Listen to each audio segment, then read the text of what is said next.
Well, an international rating agency, Moody'S Investors Service, has downgraded 9 Nigerian banks following its downward review of Nigeria's rating last week. Well, the downgraded banks include Access Bank, Zenith Bank, First Bank of Nigeria, United Bank is included. You have Guarantee Trust Bank there. Union Bank is also part of them. Fidelity Bank, First City Monument Bank, and Sterling Bank. Well, Moody'S, an international rating agency, downgraded to CAA1 from B3. And this, the long-term deposit rating, issuer rating, as well as the senior unsecured debt rating were applicable. Of all the 9 lenders, it said in a statement issued on Tuesday in the week. So this, of course, perhaps is a hit. But maybe let's start from you, Mukhtar. Talk to us. What are your thoughts in terms of, regarding this Moody'S downgrade of Nigerian banks?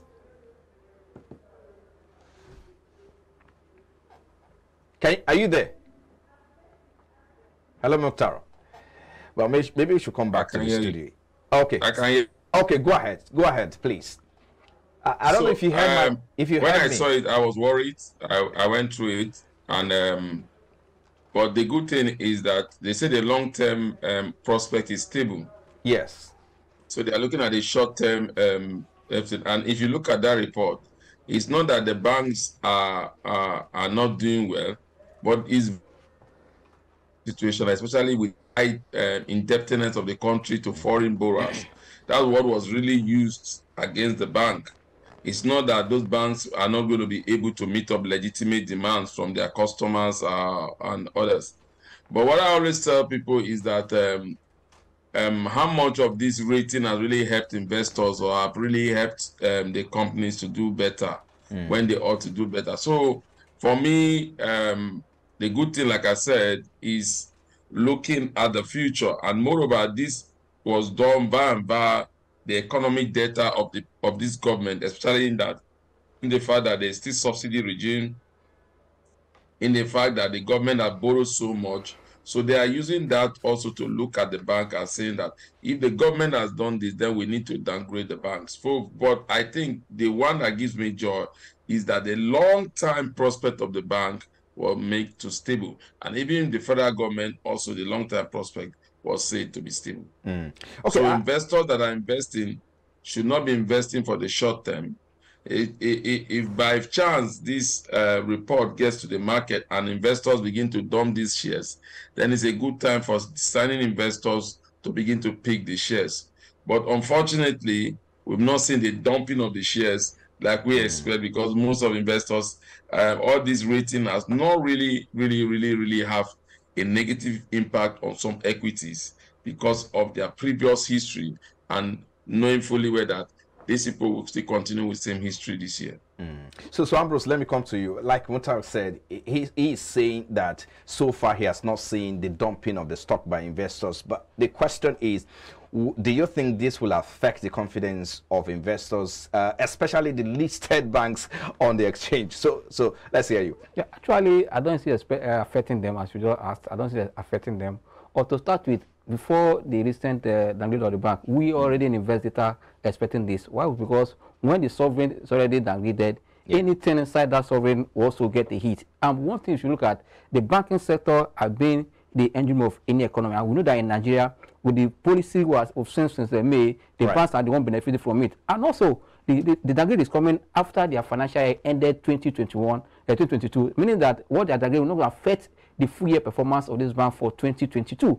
And that means even for 2023 right now, the banks, what is happening today is still going to part on the bank positively. Like Mukhtar said, what I'm saying is that just to guide foreign investors, that if these banks are coming outside Nigeria to come and borrow, that is where this rate will matter most to them, because they will pay from their nose. Even the federal government, since they want to borrow money across the border, they want to pay because they factor on this risk before they borrow you. For me, if the banks are waxing strong here, and also they are expanding their operation outside of Africa, I believe that nothing will affect the bank's performance. As far as these banks are operational, they're okay. And CBN has said that our banks are stable in terms of if you look at their adequacy, capital adequacy for all these banks are in order. I don't see this affecting them. But like I would tell investors that since this is the tools of the investor due to the consistent in terms of dividend payment, and also don't forget that in the banking sector, when a financial institution is not paying dividend, it's also a part of assessing that bank is doing well. That's why look at, you go and check most of the banks across the globe. They know they need to pay dividend. Why do they pay dividend? We have made money to share. To tell you that here we are seeing that, because if you are not paying dividend, look at when ETI was not paying dividend in this market for like 2 years or 3 years, that stock to stay below 4 naira. You can see when they start seeing their earnings are pointing towards the, it starts changing. That means dividend has the way of also assessing bank the performance. I believe that what has happened is just for the banks also to look at what has sit up very well. But on the long run, the same company that downgraded them will also upgrade them. I believe that it's just for a short time. Let me go to Mukhtar. Some will say the banks are the real winners here, and especially when you look tight around, you talk about the Naira redesign earlier, of course, which has become difficult for most Nigerians to have access to. So do you think banks are the real winners in this case? How true is this? No, they are not the real winners because of the way everything is handled. Okay. If you are looking at perception, via some of these banks, what's happening, I would have been seeing whereby the market will be reacting negatively to some of these banks because of the policy of CBN, and CBN happen to be their regulators. So definitely, I don't think what is happening now is doing any positive to the bank. It's not doing anything positive to the bank, and rather is also going to affect the bank internationally, because you are looking at a simple issue like redesigning of currency. And here we are, Nigerians are on the banks from morning to evenings, and yet they are not getting their money. So this is enough to cause panic into the system, because like Ambrose said, we are talking about financial institutions. Right. Financial institutions are the first institution that is hit when there is global meltdown. Okay. Financial institution is the first institution that recovers when there is prosperity in the land. So as it stands now, people are not happy with the bank. Because again, I don't see how that will help their balance sheet. Even not that their year-end, most of these banks have already compiled their year-end. We know this issue became more problematic in January. It could have affected their bottom line, because what we are seeing now that a lot of people are not even ready to put their money in the bank. Why should I keep my money in the bank when I cannot withdraw it? So it's giving them a negative perception, especially in the area of customer saving. So we don't know. They will need to do a lot of work after these issues have been resolved, one way or the other. Okay. Thank God, Mr. President said we will give him 7 days to resolve it. But I hope in the next 7 days, we are not being made more foolish by hearing that, oh, we are still extending it after causing so much panic in the system. Oh, okay. So let's wrap it up with you on this particular conversation, Ambrose.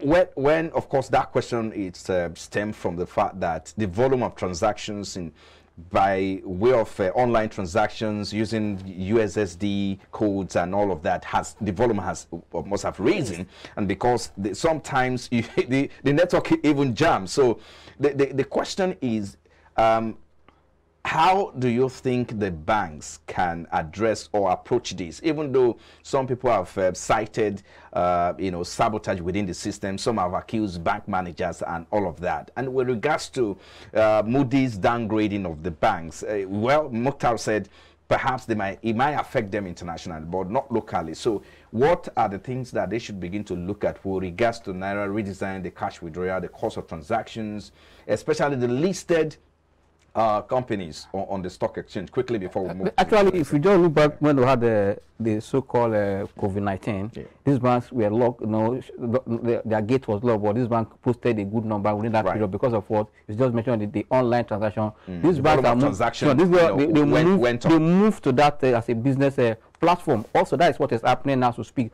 But like you just said, the cash is a problem. But let me tell you, in any way in the world, when there is change, there's transformation, there is one thing or the other to pay. Yeah, I believe that here is going out of hand, but I believe that as a Muta and also President have said this afternoon that in the next 7 days, and as somebody called me today when I was going to be in Abuja, that normalcy has gradually returned to Abuja in terms of now you can take Naira anywhere now in Abuja. I mean, that means that the same thing can be repeated between 4 next week before Tuesday, we can see that thing happen in Lagos. And for me, I believe that, when it comes to change, when it comes to policy, people are about to react, in different direction, the way it suits you. But I believe that should not make the policy to look bad. This policy is a good policy to reset Nigerian financial market and the economy to put it in a good position and also in the right direction.